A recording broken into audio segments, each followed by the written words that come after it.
Well, coming to our discussion here in studio, I'm joined by Tsepo Khadima, political analyst. A very good evening to you. Thank you so much for joining us, Tsepo. Let's go straight into it. Now, that press conference held by the DA, what is your opinion, or what is your remarks, let's say, rather, on their decision to actually formally charge and to have an investigation against the mayor of Cape Town? It's a very interesting day, I think, in the politics of Western Cape Town specifically, but also in the context of, I think, what is expected to unfold in terms of the national politics and specifically as it relates to the union buildings. But in this case, let's look at what the Democratic Alliance is attempting to do.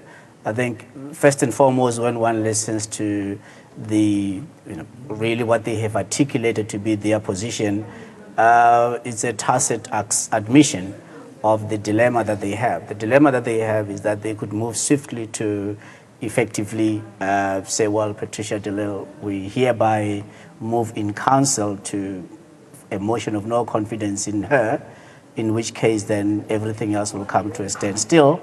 But I think at the same time, the Democratic Alliance is keenly aware of the risk with such a strategy, in that they might end up with a mayor who is not from the Democratic Alliance, because of really, I think, what most public office bearers, they took leave from the motion of no confidence by secret ballot, as so happened last year, that you might end up with a situation where you do not necessarily have the councillors in this case voting with the party in question that won the majority of the electorate or the votes in Cape Town. So I think that's the risk. So it would appear to me that they have chosen perhaps maybe to take the long route form, and the long route form in that, well, they are charging Patricia de Lille within, in terms of her standing within the Democratic Alliance, but also the due process that will follow has got an ingredient of time, in turn meaning that they are hoping, it would appear, that in the 90 days or so that they will be going through this process of formally charging her and following due process, she will most probably maybe give up, because certainly out of this, this turn of events simply means that the trust relationship, the camaraderie relationship has effectively collapsed between the leadership of the Democratic Alliance provincially and nationally, as well as one of the leaders of the Democratic Alliance, and in this case, in terms of that region of Cape Town. So that really, the relationship, one can safely say, it has irretrievably broken down. Now, they are going the long form in order, I believe, to gauge what the mood would be, so that to ensure that when they do have to elect in council a new mayor, they will do so with an assurance that it will be a DA mayor who gets voted into office. I mean, we've seen what happened to Tlokwe municipality. We saw what happens to in Krugersdorp, the West Rand municipality. Those are the dilemma that they are facing. Definitely. Tsepo, we'll come back to you. Just joining us on the phone line, also Olani Sotashe. He is the leader of official opposition and also the ANC chairperson of Dilla Omar region. A very good evening to you. Thank you so much for joining us here on ANN7. Let's just get your reaction as to the DA's decision to formally charge the mayor, and also laying charges with the council and asking the federal executive to investigate the matter. Thank you very much for having us in your show. It was quite expected that the DA will take a decision today. That decision was whether to release her from her duties or or charge her. So I think what they opted to do, they opted to charge her so that they can be able to play around with the kind of a backlash that they will get from the constituency of Patricia de Lille.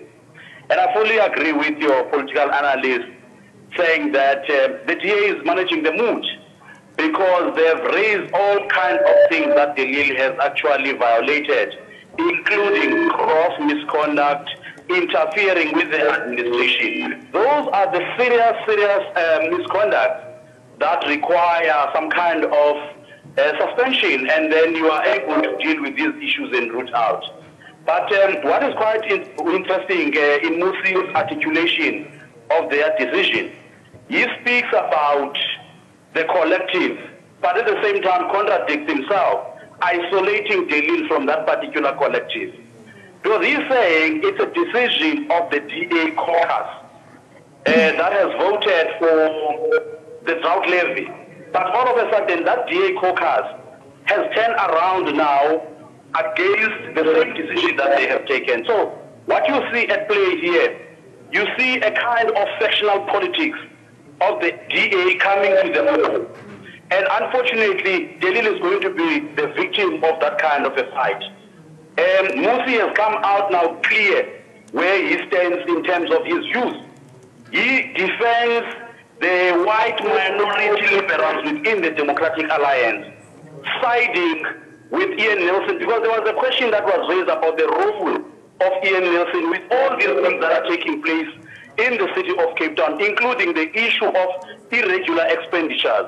And you will agree with me, at the time all these things took place in the city of Cape Town, Ian Nelson was the chairperson of the finance committee. And I just couldn't understand then when Lucy went through that report, and that report indicated serious irregular expenditures in the city of Cape Town, and they found no reason to call the chairperson of the finance committee to come and share some views. What has happened? Why you did not pick up all these issues? Now it seems to me everything now they've directed to one individual, that is Patricia de Lille. And I fully agree that that relationship is irreparable. And what they want to do now, they want to make sure that by the time that de Lille leaves the office, her integrity is finished. Because they're going to build up all kinds of allegations against her in this process, in making sure that even the constituency that she represents cast doubts over her. If they are saying these are the decisions of the Democratic Alliance, why they do not take a collective decision? Why do they locate these problems of Cape Town to one individual?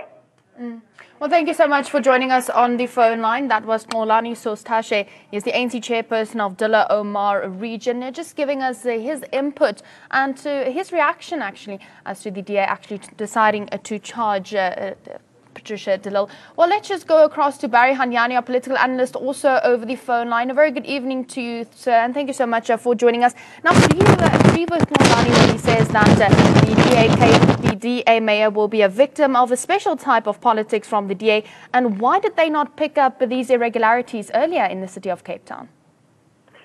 Well, good evening, Seth, and good evening to your viewers. Look, I think the delay may have been caused by party political processes within the DA in relation to instituting disciplinary measures against certain key individuals within the party. Let us not forget that Patricia de Lille was asked to submit a report, if you want, which stated that what is it that she holds that will protect her from any possible DC case, and she has done that. Sadly, the public was not given the kinds of charges up front that she's been charged with. And now that we can establish that the charges have been put on the table, I think it will put herself at a position where she must come out with guns blazing. And as we know her as an activist in days gone by and currently, she won't rest on her laurels. I'm certain that she will fight this to the bitter end. Well, also, let's come back to my guest in studio, Tsepo Khadima. Thank you for staying with us. I want to pick your brain a bit. Before this all happened, before they had their press conference, it seems like de Lille was saying that there are other, maybe, let's say, initiatives behind them actually taking and saying that the mayor, there's irregularities in Cape Town. Do you think that de Lille may have misled the media, or do you think that the DA is trying to cover up and to soften their view in the media? Well, whether or not Patricia de Lille misled, I think, the people of Cape Town, or misled her own party in terms of the runnings of the council, in this case as executive mayor, I think that at this point is not very clear, because obviously there has to be here the other side, the audi alteram partem rule, it would appear that the federal executive of the Democratic Alliance seemingly did not have much enthusiasm to engage with her on that. From day one, it would appear that they have been a little bit more combative. My own reading is that I think what the Democratic Alliance wants to do, they want to use this De Lille incident as a ruse for a much more bigger issue on a national scale, and that is of the motion of no confidence that they will most certainly be sponsoring in one President Jacob Zuma in a short order of time from now. So they want to be able to come from that point of view on a moral high ground and say, we have taken action amongst our very own, therefore we are justified with a moral high ground to demand and insist that action must be taken against the President of the Republic. When you look at it, it says, well, the water crisis, for example, is a very huge crisis that in fact it will certainly be catastrophic as and when they get to day zero.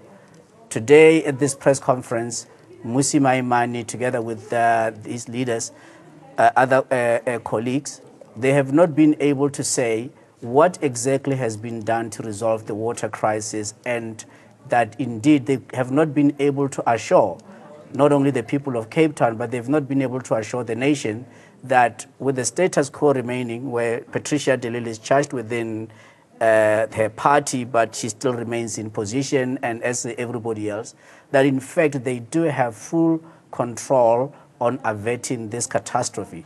They have not been able to say that, only to really in very verbose, hyperbolic language that something will be done or something is done. But what is that something? They owed it, I think, to the people of Cape Town on this very day and say, be assured the catastrophe is averted, and these are the measures that have been taken in place that on a daily basis we can be able to assure you what progress is being made in that regard. Definitely. Hence I'm saying that it's politicking, it's a ruse more for a national political agenda more than what they are really attempting to convince us that they are wanting to address. Definitely. Well, we'll come back to this discussion. Just for our viewers, let's take a quick look at your headlines this evening. The Democratic Alliance formally charges but does not axe Cape Town Mayor Patricia de Lille. The DA's Federal Legal Commission is to investigate allegations against de Lille and submit reports in 60 days.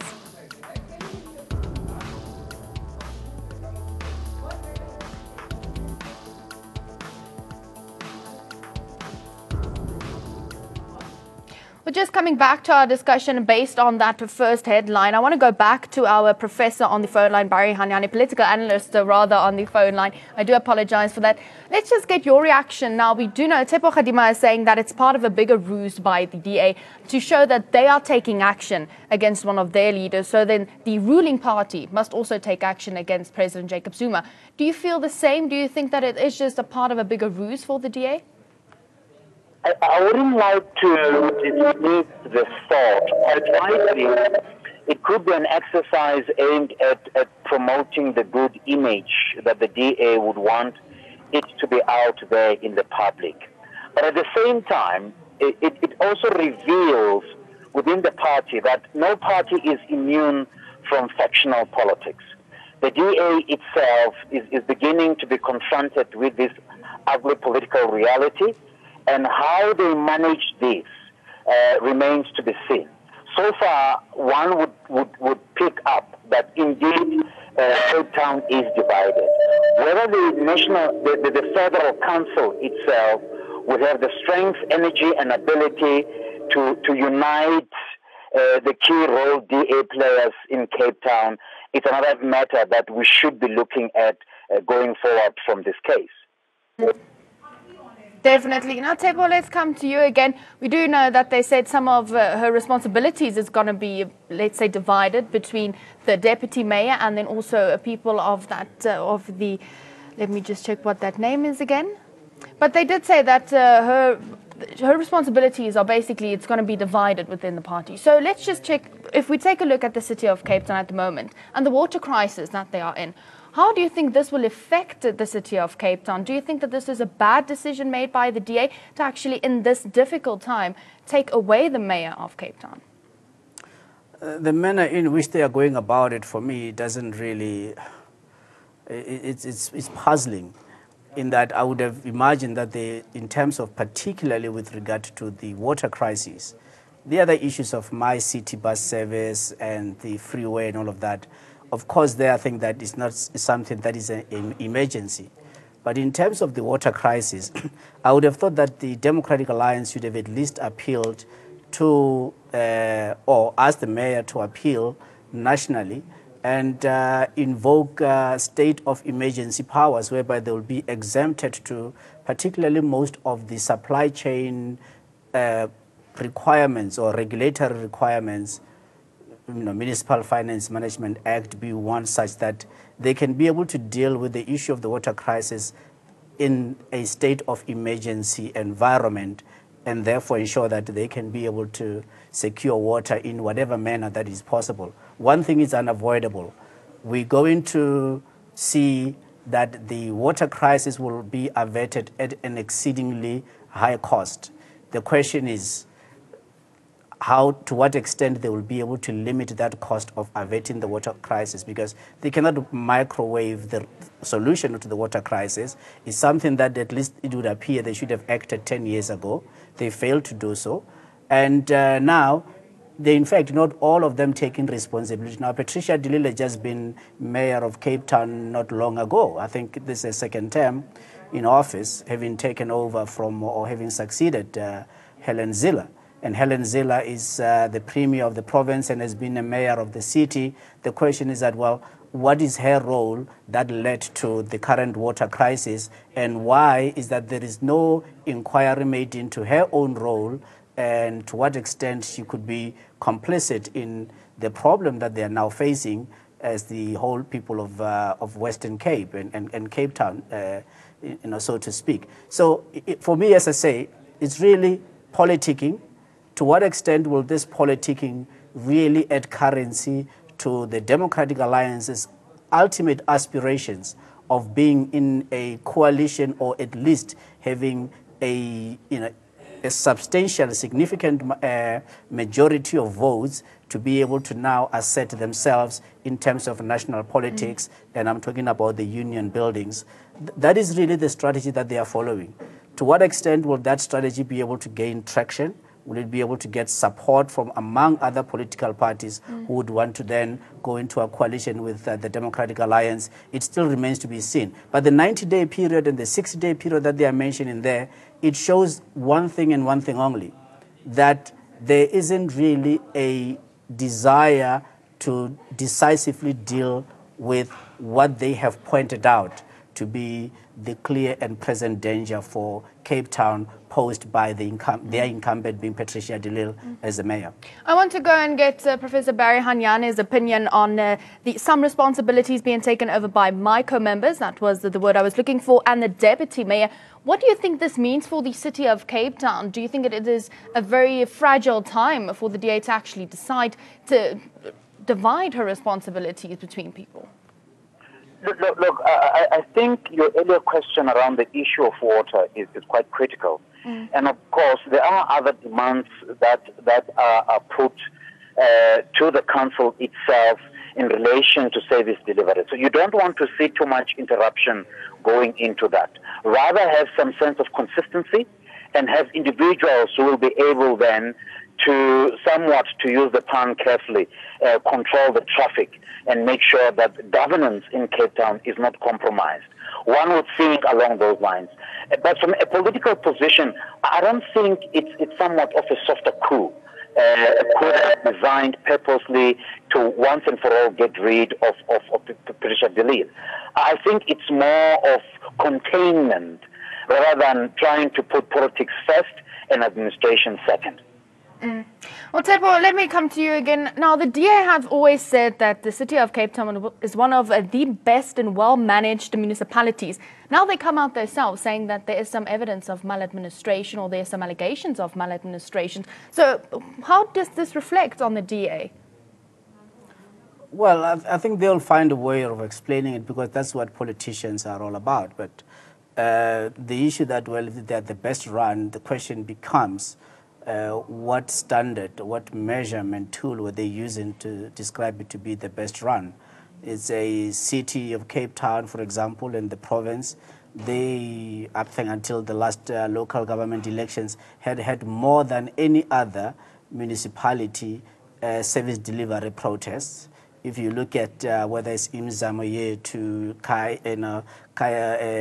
Gugule to Langa, you look at any of those high-density settlements, and which are called townships, and you look at the quality of life there, you clearly see that there can be nothing of a best-run municipality. There is nothing that indicates the status of a best-run municipality. So the inequality is perhaps a lot more pronounced in that city. But they are not the only one. I think Gauteng as well, of course, if you look at it, again, you've got high levels of inequality. We can see there where they're now running it in coalition. You can look across the street, across the road, M1 in Sandton, opulence. You go to Alexandra, conditions of squalor. Same thing with Cape Town. You move from the airport to go into the city, all tourists, they have to drive through conditions of squalor where people really, quality of life is really a distance. So I don't know for it. The Romans perfected the methods of torture, but they also offered the concept of falling on your sword. So it would appear that the Democratic Alliance invoked the Roman empire methods of punishment, where they say, look, we're giving you the opportunity to fall on your sword, because if you kill yourself, political suicide, so to speak, you'll be kind to yourself. If you refuse to do it, we will do it for you. But when we do it for you, we will make sure that it's worthwhile. And hence they are coming up with a litany of charges, which will, at the end of the day, when they are finished with the process, it would have been a process so brutal that effectively, Patricia de Lille would never be able to emerge politically again. Now, I guess that's a weighing in that she's going to have to do, of say, well, do I fall on my sword and save whatever is left of my own political life as a politically active person, or do I go through this exceedingly brutal process as now they're doing it? They just effectively lengthening the agony in that 60-day period of investigation, because one thing you can be assured of, if mainstream media will do the work in the most efficient manner to ensure that Patricia de Lille, whatever is left of integrity and standing in politics, is completely gone. And that's the decision that Patricia de Lille has to make. But maybe she might say, the net result is that politically I'm dead. So I might just as well fight and have a chance that maybe I can have the Paul Jones motto of saying, I'm not going to give up even though my ship is sinking.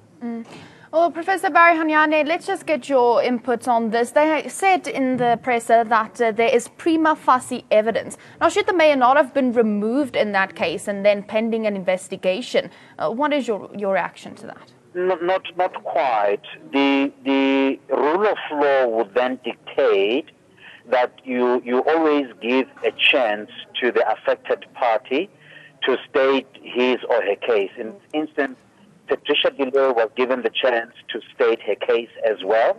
I may have been a bit disappointed at the fact that charges were not brought much earlier. Made this process much smoother, and it would have assisted the DA not to basically taint their own image in relation to failure to administer their processes well. However, we can now, as the public, look forward to one, what are these charges, how severe are these charges, and to what degree do they carry their sanctions to the affected party, in this case, Patricia de Lille. But like I said earlier as well, regardless of these issues on the table right now, she will come out guns blazing. I don't think she will let the matter go by in the wake of whether it's prescribed within the DA constitution or not. I think she will come out fighting, no doubt about that. But be that as it may, to answer your question succinctly, it's a matter that says, how then do we invoke the rule of law to give the other party a chance to state their case as well? Well, they also had the question there in the press conferences if the deputy mayor will be investigated. And according to them, they had an investigation and his name was never mentioned as somebody that created tensions. But working so close with the mayor, of course, you need to know something. I mean, you are working with this person on a daily basis. So just your reaction to that. The question is that to what extent will they sustain their allegation that Patricia de Lille was effectively a dictator, working on her own accord and issuing decrees to all and sundry without due regard of the requirements that other colleagues need to have been brought in. I don't know. But in her own rebuttal, it would appear that she would then bring up, of course, in all the other, whatever allegation that will be preferred against her, she will then, of course, I believe, rebut it by then bringing about instances whereby she wasn't a dictator working alone, but that indeed all of these other members of the mayoral committee, as well as the deputy mayor, should have known, or at least ought to have known, or knew what decisions were being taken, and that in fact they were party to those decisions. For example, the water levy. That is not something that it would appear was issued, a directive was issued by the mayor on her own accord, but that in fact was something that was duly processed through council. Whether or not it was an effective remedy, it would appear now that the Democratic Alliance is realizing that it is backfired, the aspect of the water levy, and in order to manage it, they want to isolate it and remove it from all others, and sequestrate that decision from the rest of the mayoral committee and the deputy mayor, and prescribe it or ascribe it solely on the mayor, Patricia de Lille. Can that allegation hold? I don't think so that it will hold. It would appear that they are hoping that in the 60-day period, the pressure will be so immense that Patricia de Lille will then choose to fall on her sword, as that would be the most humane thing she can do to herself than to have to endure the brutal process of inquiry and the mercilessness of the allegations, which will mean that she's effectively damaged goods politically, to not even be of any use whatsoever to the Democratic Alliance come 2019 national elections, as well as the next, by the time they go to the next local government elections, we would have forgotten about Patricia de Lille. But she will not be the first one, by the way. We mustn't forget that we have had other people that were Democratic Alliance, Democratic Party people. We think the late, Gerald Morkel. We talk of, the most, very colorful, flamboyant politician, Peter Mare. And we all know where they ended up from having been within this particular party. So this is just a sequel to what otherwise I think the Western Cape politics have held, particularly for people of the ethnicity of Patricia de Lille, Gerald Morkel, as well as Peter Mare.